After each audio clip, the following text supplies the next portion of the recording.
मध्य प्रदेशात विदिशामध्ये एक स्त्री 23व्या वर्षी डिलिव्हरीत मरणार होती आणि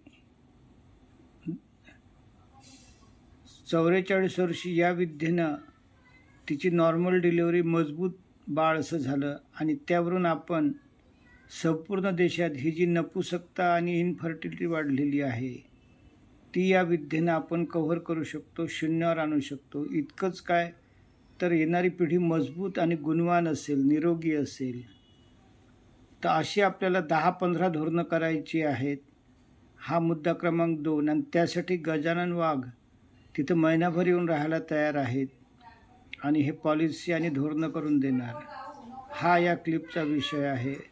खाजगी सचिव साहेब हा मुद्दा अण्णासाहेबांना समजावून सांगा. ते मुख्यमंत्री मध्य प्रदेश मोहन यादवांसोबत बोलतील.